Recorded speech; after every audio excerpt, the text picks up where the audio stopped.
Welcome, everybody. Okay. You're on Mind Your Biz, and we have the author Nicole Draffen of Hyphened-Nation. Don't check the box. I love that title, by the way. Welcome. Thank you. Thank you. And thank you for having me. And I like that you're highlighting don't check the box. I'm really tired of that. I'm tired of people putting everyone in boxes, which leads to stereotypes and racism, all sides, just bad stuff. So I applaud you for bringing this up. Thank you. You know, it's a conversation that we have as people of color around our dinner table all the time. But what happens is that you're not only getting people of color, you're having people who are not of color, white people who have children who are of color, and then that conversation comes up. And oddly enough, when I brought this conversation up with different people and said, you know, have you ever thought about that? Why is America the only country in the world that hyphenates their citizens by ethnicity before nationality? Some people said, hey, I've kind of wondered the same thing too. And then people who are not hyphenated say, wow, that's something I really never thought about. But the overwhelming consensus that I'm getting from people is that no one really likes it and no one understands it. Growing up in America as an American, I never really thought about it until I went to another country and experienced living in England for a year. And that was when everything finally clicked for me. What do they say out there? Well, it's different because when I'm seen as a woman first and then American. But in this country, I'm seen as Black first, then a woman, then, oh yeah, I'm American. So it's a totally different thing. So when I was in England, people would ask me questions, and it started to click that they weren't asking me questions that you would normally reserve for someone of color. They were just regular, you know, what kind of things do you like to do? What kind of music? Where do you like to go? I was introduced to so many different things that in the circle of people that I know, I'm talking about white people, they would not, there's always assumptions that are associated with who you are based on the color of your skin. And that has a lot to do with our media, and it has a lot to do with our government. Wait, so do you think in England there's less racism because they don't put you in a box necessarily? Or do you think that maybe there's equal racism, they're just more discreet about it? No, I think that there's less racism, but there is racism, but there's less of it. And I think England is about 10 to 20 years ahead of America as far as the way that they treat their countrymen. England is so far ahead. And it was funny because one of the things that I talked about with my friends was, oh, you know, America is this melting pot, but America is not a melting pot at all. America is a buffet. You put each person or each ingredient in a different section, and sometimes they mix, but most of the time everything is kept in separate containers. So America is not a melting pot at all. Yeah, you're right. I agree. I think because there's so many people from probably more countries than any other country. I feel like there's the most nationalities in America, but you're right. They're usually segregated in neighborhoods. It's never just a complete melt, unless you're in like a very small part of the city where it's just everything. That's absolutely right. I mean, we live in a hyphened nation, hence the book, and that's why I called it that. The don't check the box piece comes from the fact that why do we have a census? I mean, there's a lot of reasons why we say that, but if you live, and this is the way I look at it, if I live in a neighborhood with 100 Black people, and there's another neighborhood with 100 Latino people and another neighborhood with 100 white people, and they're all disadvantaged, and they find out which area has the disadvantage, white versus Black versus Latino. Why do they need to know that? You're talking about 300 disadvantaged Americans, but they have to know what color they are to basically, that helps the government, politicians, that assists in gerrymandering, which is the way they cut up districts to make sure that they get the vote that they want. It does not assist Americans at all. And I find that that's why I say don't check the box. We need to stop checking boxes for ethnicity, because we're Americans. If we all have this, if you all have the same qualifications, then it should be something that I know that I'm not naive. I know that we live in a country that's extremely racist, and they still at this point have to figure out, are we being fair? And it's unfortunate, but the hyphenation of your citizenship, your nationality, is what has created part of that. This is the root of the problem. I'm not talking about a Band-Aid. This is eradication of the root of a big part of racism in this country, that we do not see each other as Americans. Well, tell me what you do. What do you do when you have all these applications? I feel like every application, medical, schools, everything, they ask you your ethnicity. I think they even go even further. Then they break it down. You know, what race are you? What nationality? What do you put? And now is that, are you telling people it's probably not a good idea to indicate what you are, because we should all be just humans? Exactly. Well, it's not, I put other, I just prefer not to answer.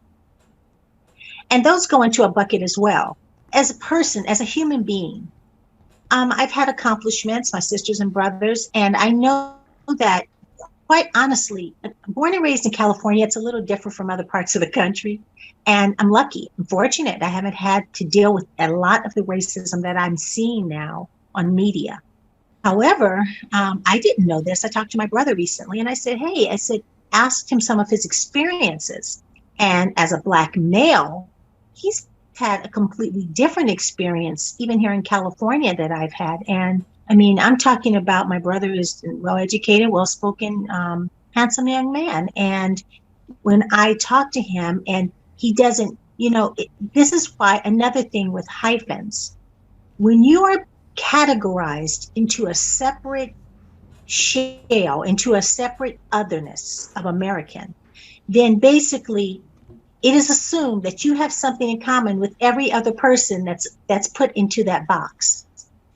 And that brings me to a saying that I was introduced to called Black is not a monolith. Every Black person is not the same. We all have different hopes, different dreams, different wants. We speak differently, we look differently. We are just like anybody else, the same with Latino, the same with Asian. It's not a monolith. So, but having that other American, the only people allowed to call themselves just American in this country are white people. And the funny thing is that they can be a naturalized citizen, but if they're white, they're American. Where we are other hyphen American. And by the way, that hyphen has the exact same symbol as a minus sign, and it does the exact same thing to your nationality. It takes away from it. Well, I mean, wow, that's a big statement, and it's just been such a normal thing for so many years that everyone's okay with it. They're like, yeah, I'm this, I'm that, I'm African American, I'm Asian American, I'm Latino American. I'm like, everyone's just so accustomed to doing it, because if you don't, it's like you're looked at like you're American, like you don't look. We're exoticized. We're marginalized and compartmentalized.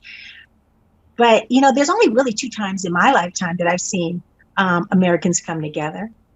One was after 9/11, and maybe actually more than twice, because we have Olympics every 4 years, every 6 years. So the Olympics and after 9/11. Then all of a sudden we're all American and they're American. But outside of that, representing your country or basically doing during a tragedy.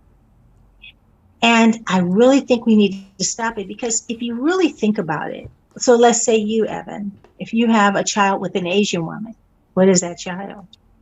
That child has to choose a side, because they're not going to allow it to just be American. They're going to be, they have to, if they look more like you, they're going to be what you categorize yourself. And if they look more like your wife, they're going to be more like what she categorizes herself.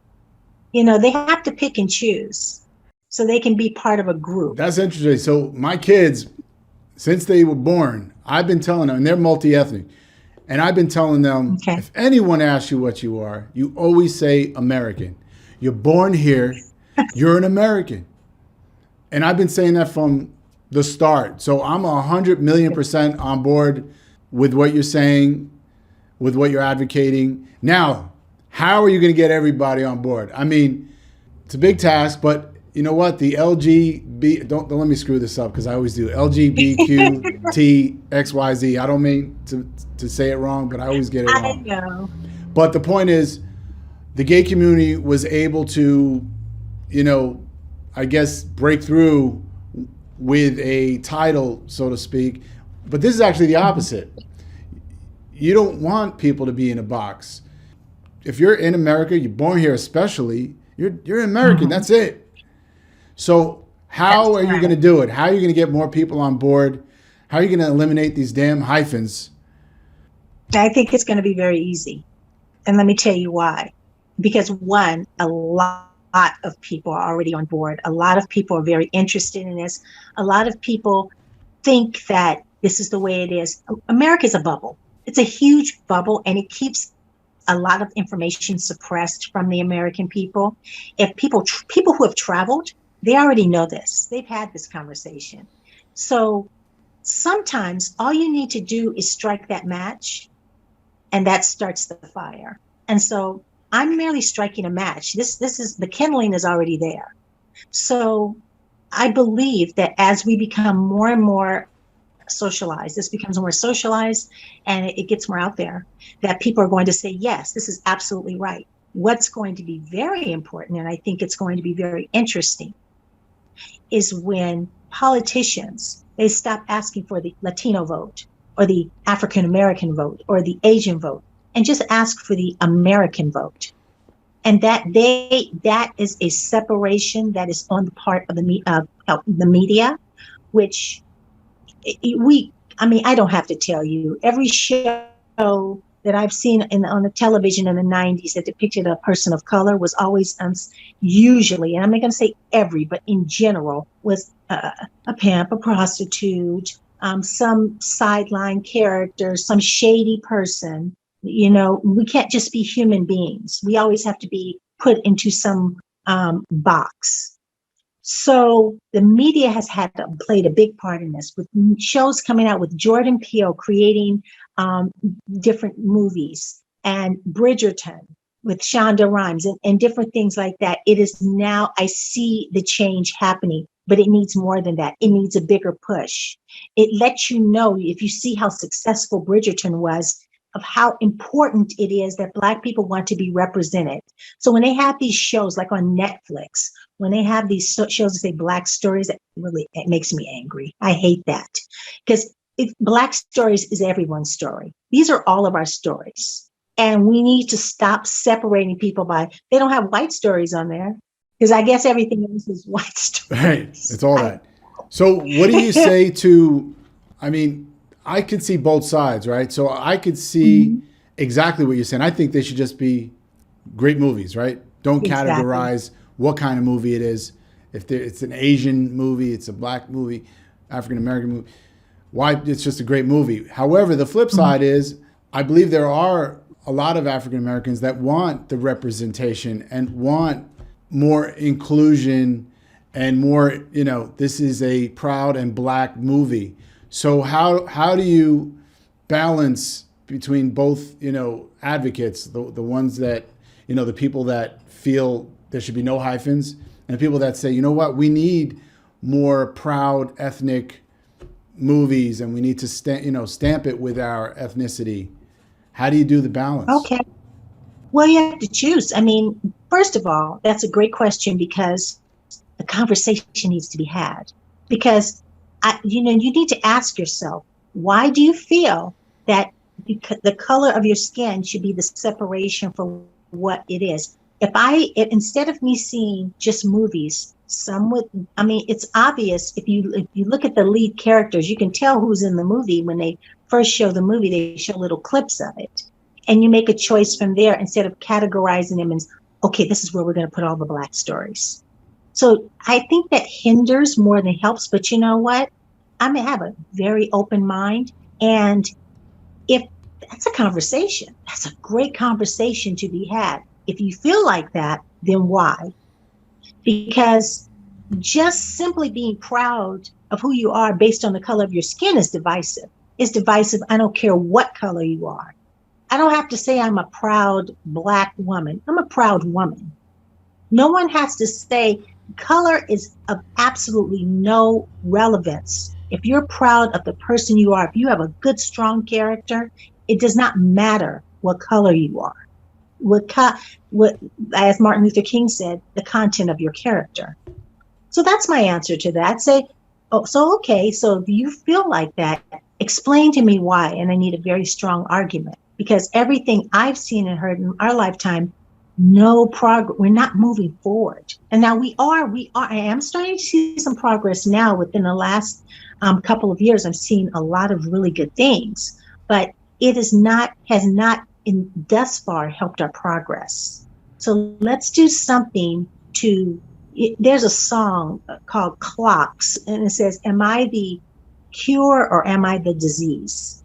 And you want to make sure that you're the cure for the problem, not part of the disease. There's a fine line too between the cure and the disease. It's very Most fine. definitely. Yes. And this is the root. This is part of the root. I'm not saying this is the only root, but this is definitely part of the root of our country's problem, is the fact, it's the same way. I look at even Republicans and Democrats, I look at them almost like football teams. Your team won, so this next 4 to 8 years, you're going to have this happen. Presidential candidates, in my opinion, shouldn't even have party affiliations. You're a president for the entire country. You should not favor half of the country over the other. That is wrong. That's a whole nother battle. Woo. That's a whole nother battle. But well, you got some battles. Man, Nicole, you're going after the big ones. Well, you know what? Hey, if I don't, who will? That's right. And if someone, if someone wants to join me, awesome. I applaud you. Go after the big ones, because those are the ones that are the most obvious and probably the most hurtful and detrimental to this country. That's absolutely correct. That is absolutely correct. It's wild. I don't care who is in office. I just want them to be for my best interest. And when I say interest, I want them to be for the good of the country. What's best for the country and for everyone. Right. Because if you think about it, if they said, I'm a Protestant president, people would be like, oh, what's that? I'm a Muslim president. So that's exactly right. You're making a good point here. I hate to say it, but in America, nobody really gets things unless a celebrity or someone of influence pushes that envelope. So who are we getting behind this? Because that's the only way people listen. I hate to say it. You're right. And I've reached out to a few influencers, and so I'm working on that behind the scenes. And so we'll see. Hopefully something very positive will happen because of this, because this is a very big issue as far as hyphenated America. And, people are like, well, I don't know if I should get behind it or, what should happen. But I'm telling you, it's something important. It's something big. And I know already millions of Americans are behind this. Definitely. Because, yes, no one wants their child to have to be put into a category. They want their child to have self-definition. And being a hyphenated American really limits your self-definition. I have a commercial on my website that says, if I was born in England, I'd be English. If I were born in France, I'd be French. But yet in my own country, I'm a hyphenated American. I am categorized by my ethnicity before my nationality. And it talks about that.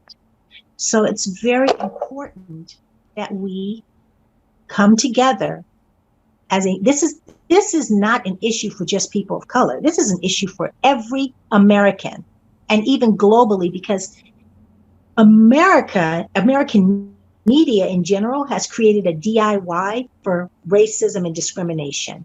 And it has just taken root throughout the globe. You see so many things that people in other countries copy that we do. So let's copy something positive for once. Yes. This is very positive. It is indeed. I'm all for this. I think this is great. This should have been done long time ago, but it's never too late. I agree. So I'm on board with this, and because I've already been since birth. I just hate segregation. I hate, putting people in boxes. I hate being put in a box. So, and I don't know who likes that. So, man, it's for everybody. It's for everybody. Exactly. So good. Exactly. Well, if you want to, you can choose 10 of your listeners, and I'll send them a box with a book. I'll send them a few promo items, the don't check the box bracelet, a few things. So just pick 10 of your listeners, and if you get their addresses, I'll be happy to send them a promo box to get them,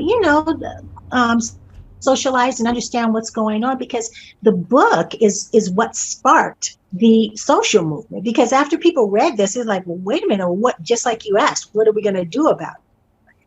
So that's when I created the website, and I have social media. All right, let's go. Let's go. I want to know where to find the book. I want to know where to find the website. Let's go. Okay, the website with a hyphen-nation.com. And you can go there and learn more. And also we have Insta, of course, Instagram, Twitter, Facebook. I have everything. And they're all at Hyphened-Nation. And you can find them all there. It's so easy.